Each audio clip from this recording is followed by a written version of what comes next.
Salam sejahtera Malaysia, tuan-tuan dan puan-puan. Banyak spekulasi mengatakan Anwar Musa akan menyertai parti. Walaupun beliau telah dipecat daripada UMNO dan kita dapat melihat fokus Anwar Musa untuk Muafakat Nasional.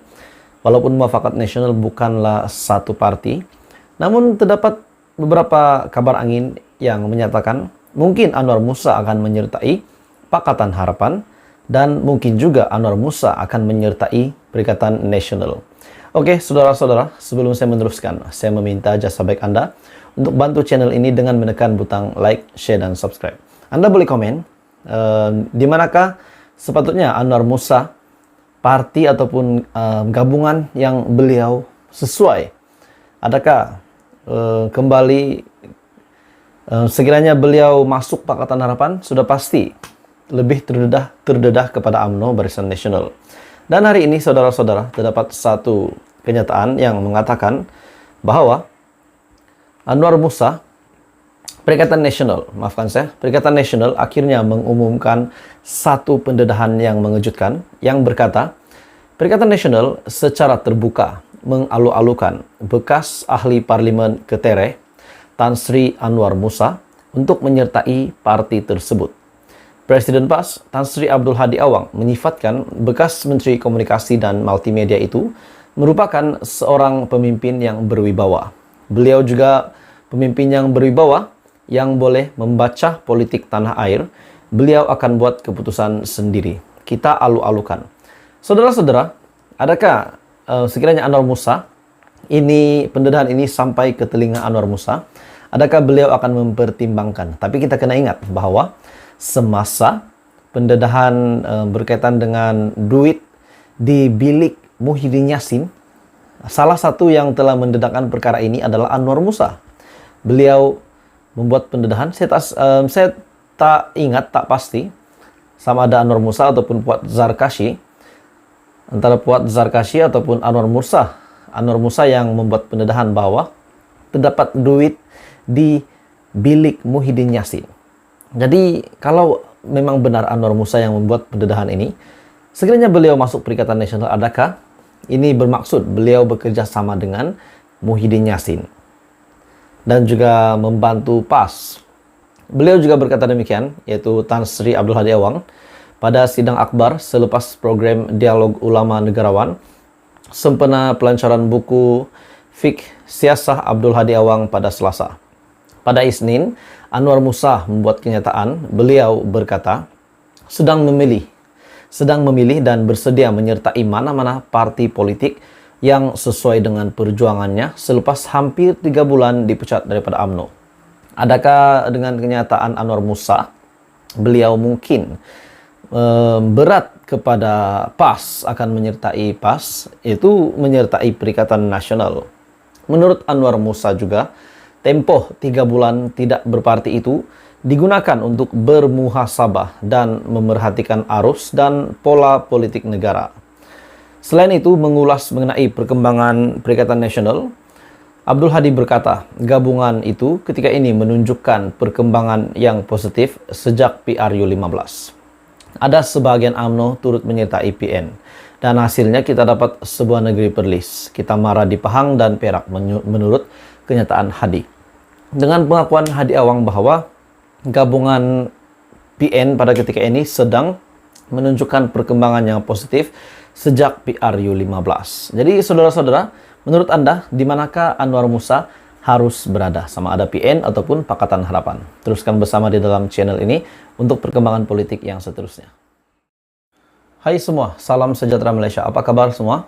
Tuan-tuan dan puan-puan, satu pendedahan terkini yang sangat mengejutkan daripada SPRM. Bagi saya, ini satu lagi pendedahan ataupun satu lagi kebocoran rahasia yang berjaya dilondekan, berjaya dibongkar oleh SPRM yang diketuai oleh Tan Sri Azam Baki. Dan bagi saya, pendedahan ini sudah pasti mengejutkan Perdana Menteri Malaysia dan juga mengejutkan yang di Pertuan Agong. Kenapa saya kata begini? Sebab pendedahan hari ini pendedahan terkini daripada SPRM, di mana pendedahan ini yang bernilai ataupun pelaburan kripto, SPRM membuat pendedahan. Akhirnya SPRM membeku 74 account bernilai RM11 juta. Wow, ini satu lagi pendedahan yang sangat mengejutkan, menggemparkan. Sebelum ini, account bersatu yang dibekukan yang sehingga hari ini belum lagi dicairkan. Dan terkini pula SPRM membuat pendedahan lagi bahwa ada 74 account. Dan ke-74 account ini bernilai RM11 juta. Saudara-saudara, nilai RM11 juta bukanlah jumlah yang sedikit. Jadi ini satu lagi pendedahan yang mengejutkan. Oke, sebelum kita ke berita sepenuhnya, saya meminta jasa baik Anda untuk bantu channel ini dengan menekan butang like, menekan butang subscribe, dan dipersilakan share. Terima kasih.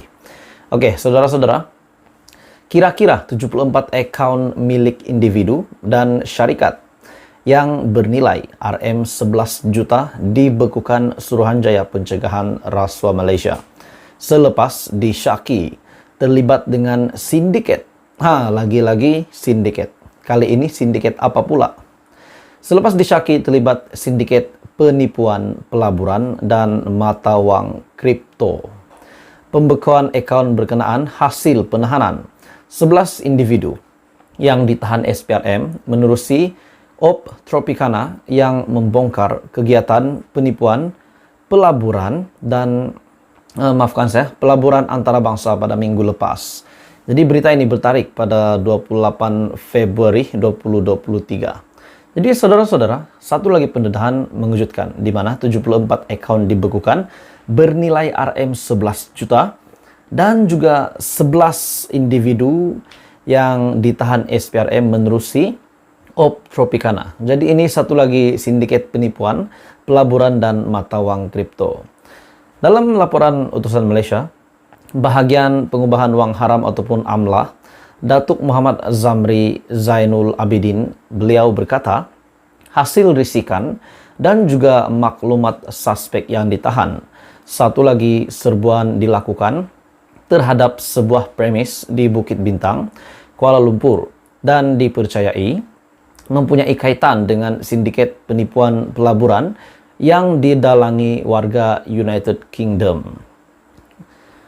Kata beliau, premis itu dipercayai masih dalam proses pengubahsuaian bagi dijadikan salah satu panggilan ataupun boiler room untuk menipu mangsa warga Malaysia dan warga negara asing. Dalam pada itu, serbuan SPRM yang membabitkan seramai 14 pegawai SPRM dengan kerjasama Jabatan Immigration Malaysia ataupun JIM. Dalam serbuan ini, SPRM menemukan kira-kira 200 unit peralatan elektronik seperti monitor, unit pemprosesan pusat CPU, komputer riba, mesin pengira wang tunai serta wang tunai yang masih belum ditentukan jumlahnya di dalam sebuah peti besi. Maksudnya, saudara-saudara, serbuan ini telah menemukan sejumlah wang namun tidak tahu jumlahnya. Belum lagi ditentukan jumlahnya dan ditemukan di dalam sebuah peti besi. Bagi saya ini satu lagi penemuan ataupun satu lagi kejahatan ataupun kekejian yang berjaya dikesan oleh SPRM setelah serbuan ini. Jadi saudara-saudara, ini adalah terkini, info terkini, pendedahan terkini daripada SPRM yang mengejutkan. Apa komen Anda? Teruskan bersama di dalam channel ini untuk perkembangan politik yang seterusnya.